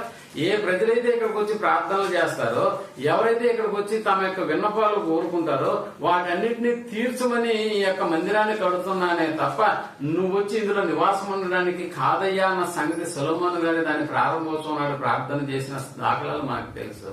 బట్ ఇక్కడికి వచ్చేసేటప్పటికి ఆలయం కాస్త ఎవరుగా మారిపోయింది అని అంటే అక్కడేమో నిర్జీవమైనటువంటి రాళ్లతో కట్టబడినటువంటి మందిరము. కానీ ఇక్కడికి వచ్చేసేటప్పటికి యేసు ప్రభు వారు కట్టినటువంటి రాళ్ళు ఎవరు? సజీవమైనటువంటి రాళ్ళు. అందుకని మీరు అన్నాడు మీరు దేవుని ఆలయమై ఉన్నారు. దేవుని ఆలయమై ఉన్నారనియు, దేవుని ఆత్మ మీలో నివసించుతున్నాడనియు మీరు ఎరుగరా? మీకు తెలియదా? తెలుసు. ఎవడైనను దేవుని ఆలయమును పాడు చేసిన ఎడల దేవుడు వాడిని ఏం చేస్తాడు? పాడు చేస్తాడు. దేవుని ఆలయాన్ని ఎవడైనా కానీ పాడు చేస్తే నిజంగా ఆడిని దేవుడు ఏం చేస్తాడు? ఆడిని దేవుడు పాడు చేస్తాడు అన్న సంగతి. అందుకనే 6వ అధ్యాయం 19వ వచనం కూడా అదే 1 కొరింథీయులకు రాసిన పత్రిక 6వ అధ్యాయం 19వ వచనాన్ని కూడా మనం ఆలోచన చేస్తే అక్కడ మీ దేహము అన్నాడు. మీ దేహము దేవుని వలన మీకు అనుగ్రహింపబడి మీలో ఉన్న పరిశుద్ధాత్మకు ఆలయమై ఉన్నదని మీరు ఎరుగరా? మీరు మీ సొత్తు కాదు, విలువ పెట్టి కొనబడిన వారు. ఏ విలువతో కొన్నారు మనల్ని? రక్తం ఇచ్చి కొన్నాను అన్నాడు. రక్తం ఇచ్చి కొన్నాను. కాబట్టి మీ కనుక మీ దేహంతో ఏం చేయాలా? దేవుణ్ణి మహిమపరచండి అన్నాడు. అందుకనే ప్రియమైనటువంటి వాళ్ళరా, ఈ మందిరం కొరకు తండ్రైనటువంటి దేవుడు ఏం చేశాడంటే ఇదిగో తన కుమారుణ్ణి బలి చేశాడు. సొలొమోను గారు కట్టించినటువంటి దేవాలయం కావచ్చు, ఆ తర్వాత జెరుబ్బాబెలు నిర్మించినటువంటి అదే దేవాలయం కావచ్చు, అలాగే మహాహేరోద్ అనేటటువంటి వాళ్ళు కట్టించినటువంటి పునర్నిర్మాణము, అందులోకి ఏంటంటే కొద్దిగా వాళ్ళు ప్యాచ్ వర్కులు జరిపించినటువంటి ఈ పెద్దలు సైతం ప్రాణాలను రక్తాన్ని ఏమన్నా ఇచ్చారా అని అంటే లేదు ప్రియమ. కట్టేటప్పుడు ఎంతో మంది ప్రాణాలు కూడా పోగొట్టుకుని ఉంటారేమో, కానీ కట్టించిన వాడి ప్రాణాలు మాత్రం సేఫ్ గా ఉన్నాయి. సొలొమోన్ సేఫ్ గా ఉన్నాడా? సేఫ్. జెరుబ్బాబెల్ సేఫ్ గా ఉన్నాడా? సేఫ్ గా ఉన్నాడు. మరి మహాయోధుడు సేఫ్ గా ఉన్నాడు. అంటే కట్టబడినటువంటి మనకు తెలుసు కదా, మహా కట్టడాలు కూడా చాలా మంది అందులో పడి మరణించిపోతా ఉంటారు. వాళ్ళ శవాలు బయటికి కూడా మనకు కనపడదు. వాళ్ళు ఎవరంటే జస్ట్ కూలీలు మాత్రమే. కానీ కట్టించిన వాడు ఎక్కడో ఉంటాడు, కట్టించేవాడు ఎక్కడో ఉంటాడు, అది సేఫ్ గా ఉంటాడు. బట్ మన యేసుక్రీస్తు వారు అట్ట కాదు. ఫస్ట్ ఆయనే ఏమయ్యాడు? బలయ్యాడు. ప్రియమైనటువంటి వాళ్ళ బలయ్యాడు. ప్రవక్తలు కూడా దీని కొరకు ప్రాణాలు ఇచ్చారా? అపోస్తలులు కూడా ఈ మందిర నిర్మాణం కొరకు ప్రాణాలు ఇచ్చారా? అవును, అపోస్తలులు ప్రవక్త వేసిన పునాదుల మీద, అంటే పునాదుల్లో ఏముంది, ఈ యొక్క స్థానిక సంఘానికి ఏముంది అని అంటే రక్తం ఉంది. ప్రియమైనటువంటి వాళ్ళు అనేకుల యొక్క క్రియలు ఇందులో మనకు కనిపిస్తూ ఉన్నాయి. యాకోబు తల నరికించుకున్నాడంటే దేన్ని బట్టి నరికించుకున్నాడు? ఈ గోడల కింద అనేకుల రక్తం ఉందని అంటే ఒకసారి మనకు భయం వేయాలి.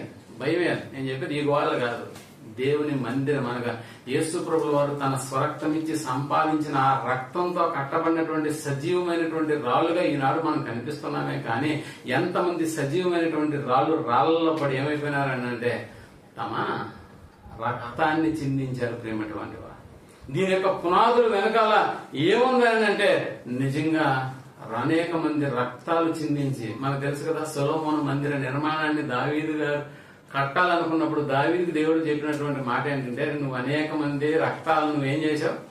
చిందించేసావు. కాబట్టి ఆ దేవాలయాన్ని నువ్వు గాని కట్టిస్తే చూసేవాడంతా ఏమనుకుంటాడు? ఎంతమంది ప్రాణాలు నీరు తీసేసుకుపోతే ఇంత పెద్ద దేవాలయం కడతాడని అనుకుంటారు. అలా వద్దు అని అన్నాడు. ఇప్పుడు ఆలోచించండి, యేసు ప్రభువు వారు నిర్మించినటువంటి ఈ మందిర నిర్మాణంలో నిజంగా మొట్టమొదటిగా ప్రాణం ఇచ్చి రక్తం ఇచ్చి త్యాగం చేసినటువంటి వ్యక్తి ఎవరైనా యేసు ప్రభుల వారి ప్రియమైనటువంటి వారు. అలాంటి యేసు సంఘానికి, అలాంటి క్రీస్తు సంఘానికి ఈరోజు నువ్వేం చేస్తున్నానంటే గండి కొట్టేస్తామన్నారు. తన స్వరక్తం ఇచ్చి సంపాదించినటువంటి సంఘానికి ఏం చేస్తున్నావు అంటే సహకరించేదాన్ని పని పక్కన పెట్టేదాన్ని విచ్ఛిన్నం చేసేదానికి నువ్వు ఇష్టపడుతూ ఉన్నావు. నీకు చేతనైతే దాన్ని నిలబెట్టు, లేకపోతే ఏమైపోతావో తెలుసా? నిలబడకుండా పోతామన్న సంగతి మనం జ్ఞాపకం చేసుకోవాలి. ఒకనాడు సొలొమోను కట్టించినటువంటి మందిరంలోకి ఎవరు రాకూడదో తెలుసా? అసలు ఇశ్రాయేల్ కూడా దానిలోకి ఎంట్రీ లేదు. ఇశ్రాయేల్లో కూడా అతి పరిశుద్ధ స్థలానికి వెళ్లే వాళ్ళు ఎవరో తెలుసా? యాజకుల్లో కూడా అందరూ వెళ్ళొచ్చా? అసలు వెళ్ళదు. కహతు వంశస్థులు మాత్రమే వెళ్ళాలి. అసలు ఆలయ మందిరంలోకి ఎంట్రన్స్ ఎవరికి ఉందో తెలుసా? అనారోగ్యంతో ఉన్నటువంటి వాళ్ళు, కుష్టు రోగ వ్యాధులు కూడా లోపలికి ఎంట్రీ ఏమైనా ఉందా? వెళ్ళడానికి మీకు తెలుసు కదా, యేసు ప్రభువు ఒక కుష్టి రోగి బాగైనప్పుడు 10 మంది ఎట్టపోయినారో నువ్వు ఒక్కడే వచ్చినావు అని అంటే వాళ్ళందరూ బాగైన తర్వాత వెళ్ళిపోయారయ్యా, నేను ఒక్కడనే వచ్చినా అంటే అదే నువ్వు వెళ్ళి యాజకునికి, ఎందుకు యాజకునికి కనపరచుకోవాలి? కుష్టి వ్యాధి నయమైనటువంటి వాడు యాజకుడు సర్టిఫికేట్ ఇవ్వాలి. నువ్వు దేవాలయంలోకి వెళ్ళొచ్చు అన్న సర్టిఫికేట్ ఇవ్వాలి యాజకుడు. అందుకనే నువ్వు యాజకునికి కనపరచుకోకపోయానని అన్నాడు. యాజకుడు చూసి ఆయన పరిశీలన చేసిన తర్వాత నీకు కుష్ఠరోగం పోయిందిరా, కాబట్టి ఇప్పుడు నువ్వు ఎక్కడికి వెళ్ళొచ్చు? దేవాలయంలోకి ఎంట్రీ అవ్వదు. అందుకని యాజకులకు కనపరుచుకో అంటున్నాడు ప్రియమైనటువంటి వాళ్ళు. కానీ ఈనాడు క్రీస్తు తన స్వరక్తం ఇచ్చి సంపాదించినటువంటి ఈ సంఘంలోకి ఎవరైనా రాకూడదా అని అంటే అందరికీ ఇందులో ప్రవేశం ఉందా? ఆనాడు సొలొమోను నిర్మించినటువంటి మందిరంలోకి కొంతమంది రాకూడదు. ఎవరు వాళ్ళు? కుష్ఠరోగులు రాకూడదు, వివిధ రకాల జబ్బులు ఉన్నటువంటి వాళ్ళు రాకూడదు, అన్యులు రాకూడదు. ఇలాంటి యొక్క ఏమంటారు వాటిని, ఆ యొక్క పద్ధతులతో దాన్ని నిర్మించి అందులోకి ప్రవేశం కొందరికి మాత్రమే ఉండేది. కానీ నాడు క్రీస్తు తన స్వరక్తం ఇచ్చి సంపాదించినటువంటి ఈ సంఘంలోకి అందరికీ ప్రవేశం సమృద్ధిగా ఉందా? సమృద్ధిగా ఉంది. కాబట్టి ఏ దేవాలయం గొప్పది? సొలొమోను గారు కట్టించిన దేవాలయం గొప్పదా? యేసు ప్రభువు వారు తన స్వరక్తం ఇచ్చి సంపాదించినటువంటి ఈ మందిర నిర్మాణం గొప్పదా? కాబట్టి దీన్ని ఎవడు ఏం చేయలేడు అని అంటే దీన్ని పడగొట్టలేడు. మీరు అనుకోవచ్చు ఒకప్పుడు అక్కడ ఏమంటారు వాటిని బలులు, యాగాలు ఇవన్నీ నిర్వహించే వాళ్ళు కదండి అని అంటే ఇప్పుడు కూడా మనకి బలులు లేవా? మనకు కూడా యాగాలు లేవా అని అంటే కొత్త నిబంధనలో యేసు ప్రభువు వారు స్థాపించినటువంటి ఈ స్థానిక సంఘంలో కూడా ఎలాంటి బలులు, ఎలాంటి యాగాలు ఉన్నాయో ఒకసారి చూడండి. హెబ్రీలకు రాసిన పత్రిక 13వ అధ్యాయం 15వ వచనాన్ని మనం ఆలోచించగలిగితే, హెబ్రీలకు రాసిన పత్రిక 13వ అధ్యాయం 15వ వచనాన్ని మనం ఆలోచించగలిగితే, 13వ అధ్యాయము 15వ వచనాన్ని మనం ఆలోచించగలిగితే, కాబట్టి ఆయన ద్వారా మనము దేవునికి ఎల్లప్పుడూ స్తుతి యాగము అన్నాడు. ఈ యాగముల్లో కూడా స్తుతి యాగము చేయుదుము అనగా ఆయన నామమును ఒప్పుకొనుచు జిహ్వ ఫలము అర్పించుదుము. జిహ్వ ఫలాలు అర్పించాలి, స్తుతి యాగము చేయాలి, ఉపకారమును ధర్మమును చేయ మరిచిపోకుడి. అట్టి యాగాలు ఇక్కడ యాగం అక్కడ ఉన్నటువంటి యాగం మారింది, ఇప్పుడు ఉన్నటువంటి యాగం ఇలాగ తయారైంది. అట్టి యాగములు దేవునికి ఇష్టమైనవి అన్నాడు. అట్టి యాగములు దేవునికి ఇష్టమైనవి అంటే ఇవి ఎప్పుడు అర్పిస్తూ ఉండాలా? యజ్ఞాలు కూడా చేయాలి, యాగాలు కూడా చేయాలా? అవును ప్రేమటువంటి వాళ్ళ. అందుకనే ఈ సంఘాన్ని గురించి ఇదిగో ప్రజల్లో అనేక మందికి దీని గురించి తెలియజెప్పడానికి సంఘంలో కూడా అనేకులు ఏం చేశాడని అంటే ఇదిగో వివిధ శాఖలుగా దీన్ని వివరించినట్టుగా మనకు అనిపిస్తుంది. ఒకసారి మనం ఎఫ్ఎస్సీలకు రాసిన పత్రిక 4వ అధ్యాయము 11వ వచనాన్ని మనం ఆలోచించగలిగితే, ఎఫెసీయులకు రాసిన పత్రిక 4వ అధ్యాయం, మనమందరము విశ్వాస విషయములోను దేవుని కుమారుని గూర్చిన జ్ఞాన విషయములోను ఏకత్వము పొంది, అది ఎలా ఉండాలంట? ఏకత్వము పొంది సంపూర్ణ పురుషుల మగు వరకు అనగా క్రీస్తులకు కలిగిన సంపూర్ణ పురుషులు అంటే కంప్లీట్ మ్యాన్, అంటే రేమాన్ డ్రెస్ చేసుకుంటే కాదు కంప్లీట్ మ్యాన్. కానీ ఇక్కడ చెప్తున్నటువంటి కంప్లీట్ మ్యాన్ సంపూర్ణ పురుషుల మగు వరకు అన్నాడంటే అనగా క్రీస్తునకు కలిగిన సంపూర్ణతకు సమానమైన సంపూర్ణత కలవారమగు వరకు ఆయన ఎలాగు నియమించాడు? పరిశుద్ధులు సంపూర్ణలగునట్టు క్రీస్తు శరీరము క్షేమాభివృద్ధి చెందుటకును పరిచర్య ధర్మము జరుగుటకును ఆయన కొందరిని ఏం చేశాడంట? అపోస్తలులు గాను. కొందరిని ఎలా అపోస్తలు అంటే అర్థం ఏంటి? కొందరిని పంపబడిన వారు గాను, కొందరిని ప్రవక్తలుగా గాను, కొందరిని సువార్తికులుగా గాను, కొందరిని కాపురులుగాను, ఉపదేశకులుగాను ఏం చేశాడంట? నియమించాడు.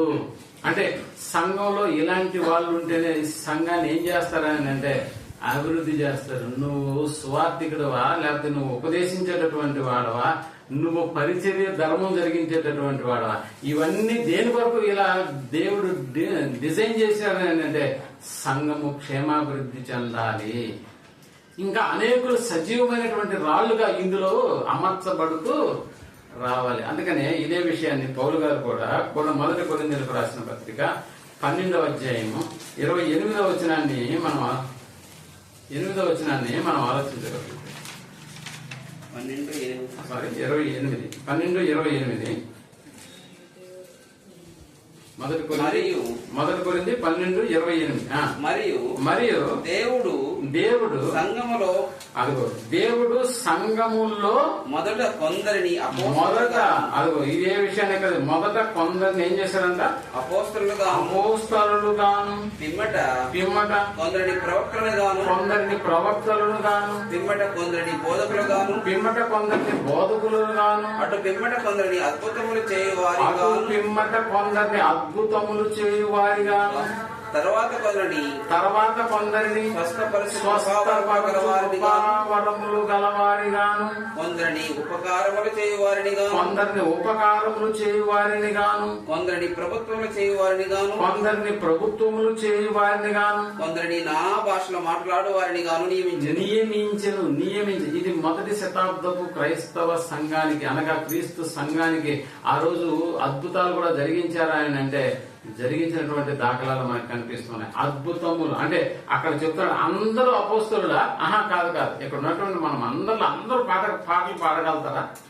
లేదు. పాటలు పాడే సామర్థ్యం కొందరికి ఉంటుంది, వాక్యం చెప్పే సామర్థ్యం కొందరికి ఉంటుంది, పరిచర్య చేసేటటువంటి సామర్థ్యం కొందరికి ఉంటుంది. అందుకని అందరూ పని చేయవారా అంటే కాదు. అందరూ ఉపదేశకుల, అందరూ అపోస్తలుల, అందరూ ప్రవక్తల, అందరూ బోధకుల, అసలు అందరూ అద్భుతములు చేసేవారా, అందరూ స్వస్థత పరచు కృపావరములు గలవారా, అందరూ భాషలతో మాట్లాడేవాళ్ళ?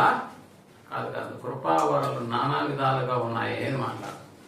ఇదే సంగతిని గురించి చూడండి, రోమీలకు రాసిన పత్రిక 12వ అధ్యాయం 8వ వచనాన్ని మనం ఆలోచించగలిగితే, రోమీలకు రాసిన పత్రిక 12వ అధ్యాయం 8వ వచనాన్ని మనం ఆలోచించగలిగితే, 8వ వచనాన్ని బోధించువాడైతే అన్నాడు. బోధించువాడైతే బోధించుటలోను 6 నుంచి చూద్దాం.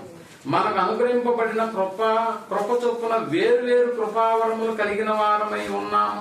వేరు కృపావరములు కలిగిన వారముగా ఉన్నాము. కనుక ప్రవచన వరమైతే విశ్వాస పరిమాణము చొప్పున ప్రవచింతుము. పరిచర్యే అయితే పరిచర్యలోను, బోధించువాడైతే బోధించుటలోను, హెచ్చరించువాడైతే హెచ్చరించుటలోను పని కలిగి ఉందుము. పంచిపెట్టువాడు శుద్ధ మనసుతోను, పై విచారణ చేయువాడు జాగ్రత్తతోను, కరుణించువాడు సంతోషముతోను పని జరిగింపవలెను. మీ ప్రేమ నిష్కపటమైనదై ఉండవలెను అన్నాడు. అంటే మనకు అర్థమవుతుందా? ఇది సజీవమైనటువంటి రాళ్లతో నిర్మించబడేటటువంటి క్రీస్తు సంఘము ప్రేమటువంటి వాళ్ళదా. నిర్జీవమైనటువంటి రాళ్లతో సొలొమోను మందిరాన్ని నిర్మించాడు, కానీ అది రాయి మీద రాయి లేకుండా ఈ రోజు ఏమైపోయింది? నేలలో కలిసిపోయింది. కానీ సజీవమైనటువంటి రాళ్లతో కట్టబడినటువంటి ఈ కట్టడానికి మొదటి మూలరాయి ఎవరైనా మన రక్షకుడైనటువంటి యేసు ప్రభువు. అందుకని సంఘమునకు ఆయనే శిరస్సును పక్కన పెట్టేసి నీ ఇష్టం వచ్చినటువంటి పేరు పెట్టుకున్నావని అంటే, ఇప్పుడు ఆలోచన చేయి. శిరస్సును పక్కన పెట్టేస్తే మీకు ఒక శవం దొరికింది అనుకోండి, శిరస్సు లేకుండా దొరికింది అనుకోండి, దేన్ని బట్టి నువ్వు గుర్తుపడతావు ఇది ఫలానా ఆయన శరీరం అని? దేన్ని బట్టి అయినా గుర్తుపడతాం? ఆ మధ్య నేను చంద్రగిరి కోటకి వెళ్ళినప్పుడు ఆ కోట ముందు విగ్రహాలు అయితే ఉన్నాయి, కానీ ఏ విగ్రహానికి తల లేదు. ఎవరి విగ్రహం చెప్పాలి? అది తల లేని ఒక విగ్రహాన్ని ఎవరి పేరుని రాయించగలం?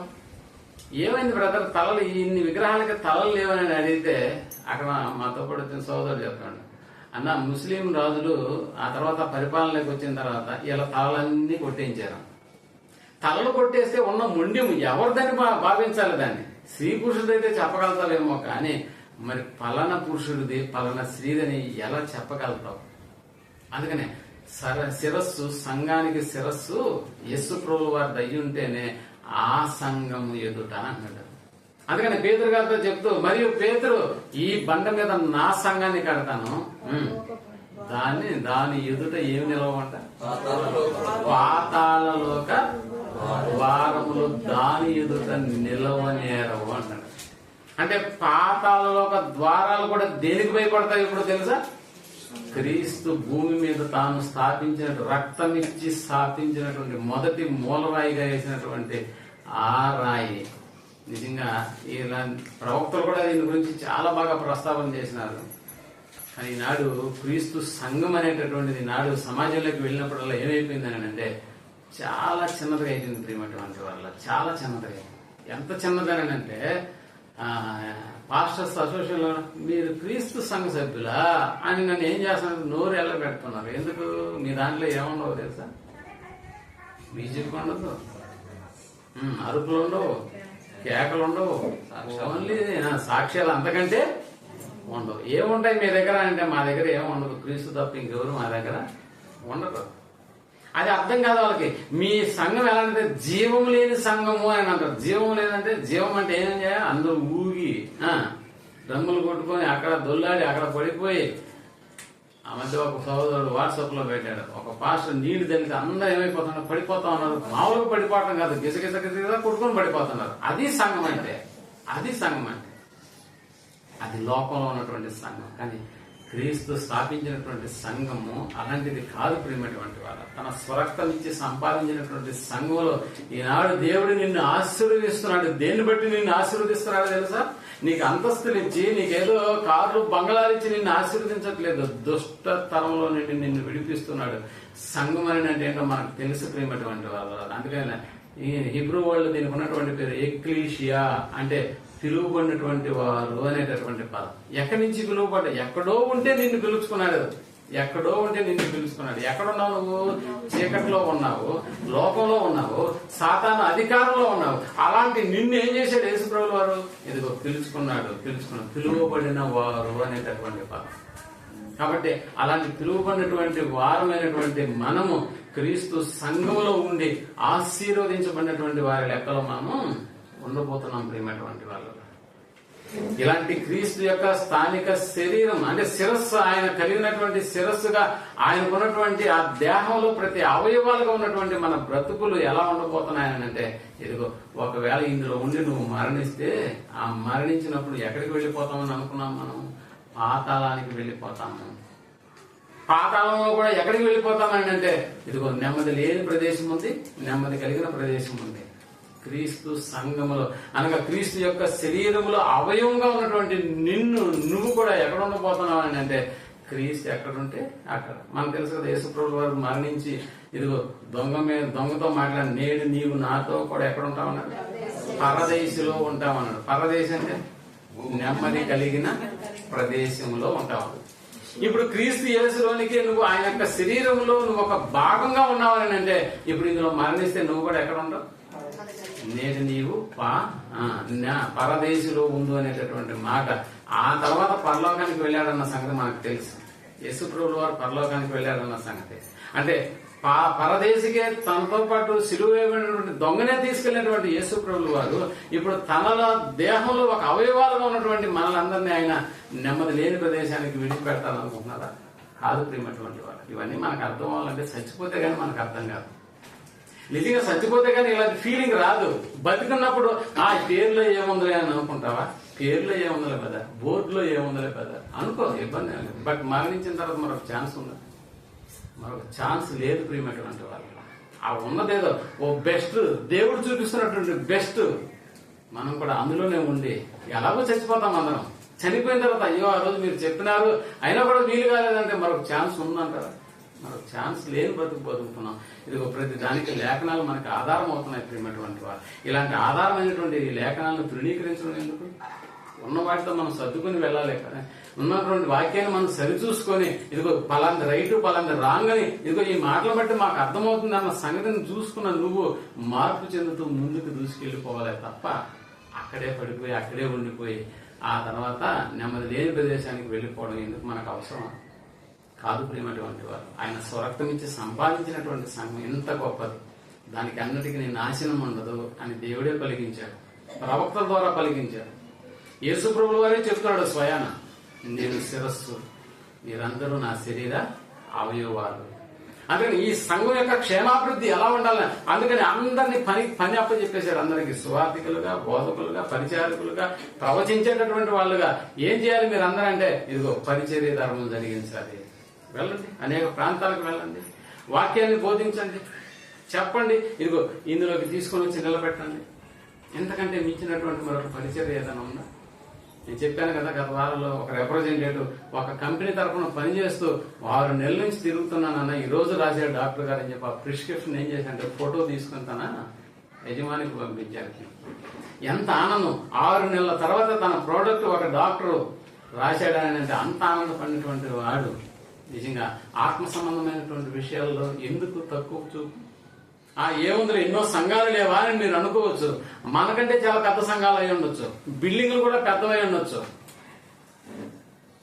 కానీ మన ఊరికి వెళ్లే బస్సు బోర్డు ఏదో దాన్ని చూసుకుని మనం ఎక్కడమే తప్ప ఆ బస్సు బాగుంది, దీంట్లో ఏసీ ఉంది, దాంట్లో డీసీ ఉంది అనుకుంటే నువ్వు అనుకున్న గమ్యానికి అది నిన్ను చేర్చదు ప్రియమైనటువంటి వారు.